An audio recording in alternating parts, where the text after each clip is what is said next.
طاقت والا اللہ وہ مجھے پکار رہا ہے، وہ آپ کو پکار رہا ہے، وہ ساری کائنات کے ایک ایک انسان کو پکار رہا ہے، سمجھو گربان سے پکڑ کے جھنجھوڑ رہا ہے۔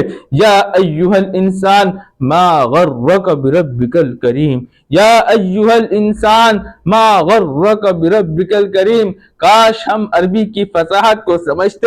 اللہ یا ایھا الانسان گویا انسان کے دل میں اتر کے اس کو جھنجھوڑ رہا ہے، اے انسان تجھے تیرے رب کریم سے کس چیز نے دھوکے میں ڈال دیا؟ تو اللہ کو بھول نہیں سکتا تھا، کوئی غلط فہمی ہوئی ہے، کوئی دوسری چیز ہے جس کی وجہ سے تو اللہ کو بھول رہا ہے۔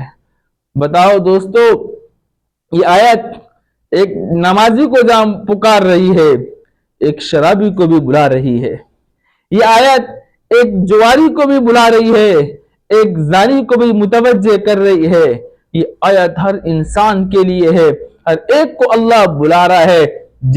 جو اللہ اس طرح جھنجھوڑ رہا ہے، کیا وہ اللہ راضی نہیں ہوگا؟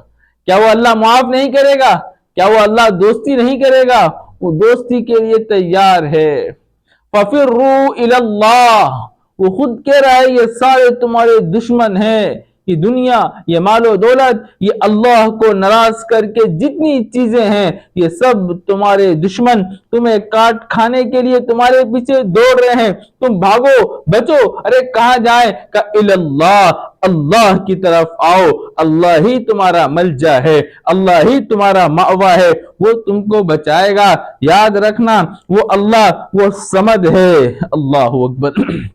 اسے میری اور آپ کی ضرورت نہیں، لیکن ہمیں ہر چیز میں، ہر کام میں، ہر لمحے میں اس اللہ کی ضرورت ہے۔ وہ بغیر کسی ضرورت کے، بغیر کسی غرض اور لالچ کے مجھ سے اور آپ سے محبت کرتا ہے۔ وہ اللہ کہہ رہا ہے توبو الی اللہ، توبو الی اللہ، آ جاؤ اللہ کی طرف، اس سے معافی مانگ لو، وہ سارے مسئلے حل کر دے گا۔ اس اللہ کے ساتھ تعلق بنانا ہے۔